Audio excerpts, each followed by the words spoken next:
Akkam jirtan hordoftoota keenya oduu yeroo kanaaf qabnu isin dhaggeessifnaa hangafoota oduu wajjin gullallee wudirraa.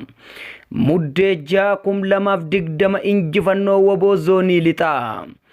Gootichi waraana bilisummaa Oromoo waboo zoonii lixaa Cibbirraa Dhiidheessaa Buttaa Abbaa Seenaa guyyaa kardhaa ganama kana Abbaa Seenaa bakka addaa Tabbaa Qorqaa jedhamutti waraana maafiyaa PP sakatta'aa bobbaate irratti tankaarfii fudhateen injifannoo boonsaa galmeessee jira. Dabalataanis isheen aleellaa waboo irraa haftees osoo lubbuun nabaasii baqattee gara magaalaa Naqamteetti fiigaa jirtu cinaa magaalaa Naqamtee bakka Sorgaa jedhamtutti konkolaataan ittiin kufee konkolaataan 3F1 guutumaan guututti daaraa taatee jirti.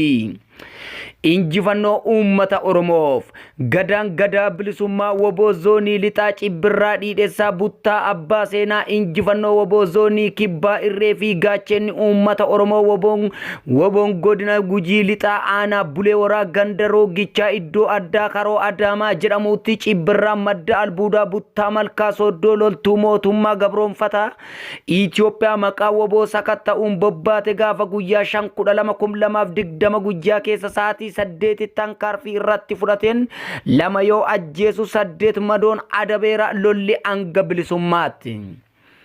Muddee 2020 waraanni bilisummaa Oromoo waboon zoonii lixaa aanaa Anfiloo keessa sossou guyyaa kardhaa Oromoota 7 magaalaa Shebelee keessatti 7 afur ardhaa waraana mootummaa maafiyaa PP Impaayera Naftanyaa badii tokko malee sababa Oromootaan qofaaf qe'ee isaanii irratti ajjeefamaniin uummata naannichaa waliin balaaleffachuun sirna yaadannoo qoommee tiisheertii hojjechiisuun dungoo qabsiisuun yaadataniiru. Uummanni naannichaa miira aarii itti dhagame ibsachuun mootummaan shiftaan kun ilmaan keenya ajjeesee tasuma nu bulchuu hin danda'u jechuun dubbatan.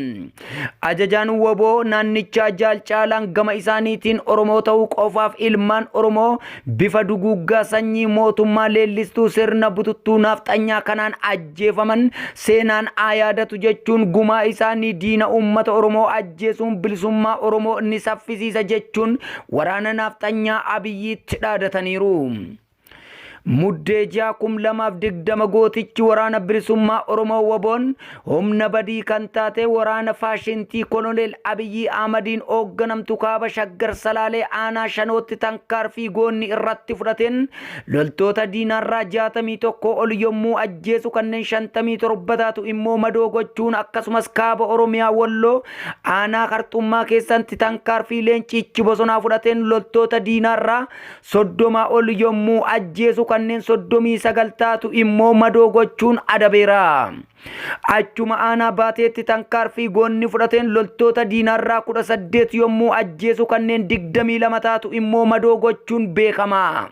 Itti fufuun kaaba Shaggar Kuyyuutti tankaarfii leencichi bosonaa fudhateen loltoota diinarraa 16 yommuu kan ajjeesu kanneen 13 taatu immoo madoo gochuun injifannoo boonsaa galmeessee jira sanyii Elemoo Qilxuu irraa.